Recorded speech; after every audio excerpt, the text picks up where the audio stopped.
Mes salutations au peuple africain du Delta-Goma. Nous faisons immersion toujours du côté de la Côte d'Ivoire.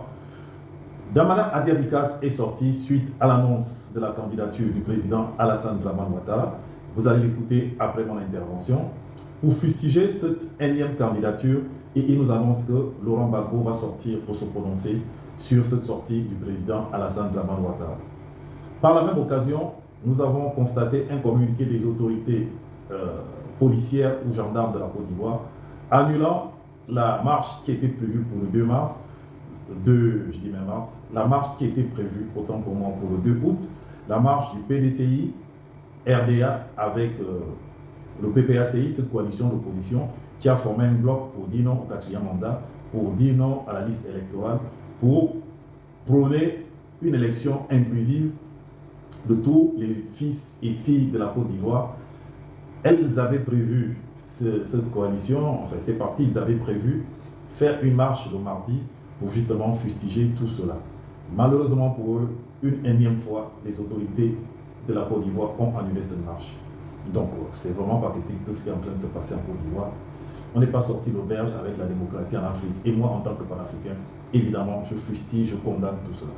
Je vais vous laisser écouter tour à tour Damana Adiabikas, puis l'autorité de la préfecture de police qui a annoncé justement l'annulation de la marche pacifique qui est quelque chose de démocratique.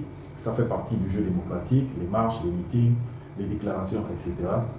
Mais l'Afrique ne va jamais cesser de nous suspendre, du moins certains pays africains. Et je tiens à féliciter une fois de plus le Sénégal, le Ghana, qui tirent leur épingle du jeu, le Libéria au niveau de l'Afrique de l'Ouest, le Nigeria, tous ces pays, je dirais même le Bénin, où nous remarquons une alternance politique, une alternance politique à chaque fois.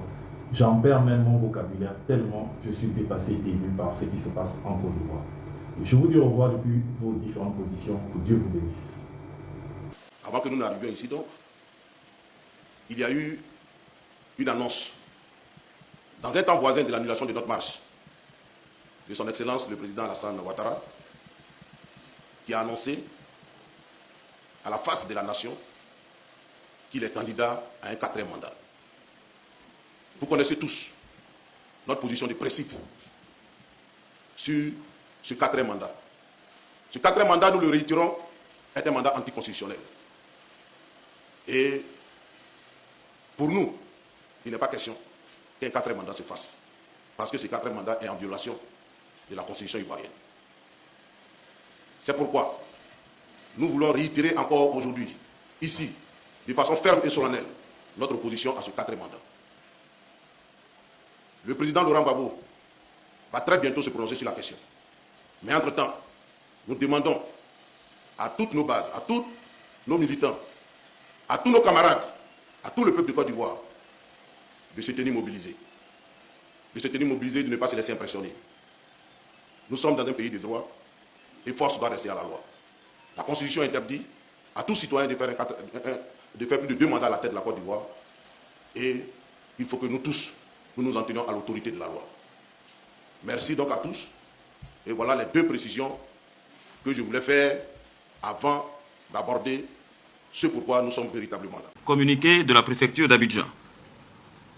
Par courrier en date du 25 juillet 2025. Signé de M. Damana Adiabikas, coordonnateur général du comité opérationnel, le Front commun PPACI, PDCI RDA, porte à la connaissance du préfet du département d'Abidjan l'organisation le samedi 2 août 2025, à partir de 8 h, d'une marche pacifique partant du carrefour Solibra à Marcory, avec pour point de chute la place de la République au plateau.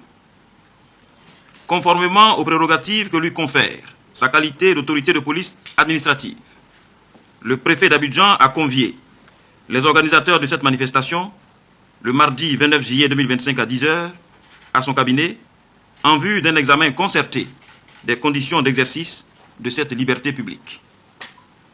Au terme des échanges qui ont meublé cette rencontre, il a été mis en avant, d'une part, les réels désagréments que causerait cette marche aux usagers du boulevard Félix Houphouët-Boigny, ainsi que les risques à occuper la place de la République, située à quelques mètres du palais de la présidence de la République. D'autre part, l'insuffisance de l'effectif des forces de sécurité pour assurer un encadrement efficace de la dite marche en raison du fort déploiement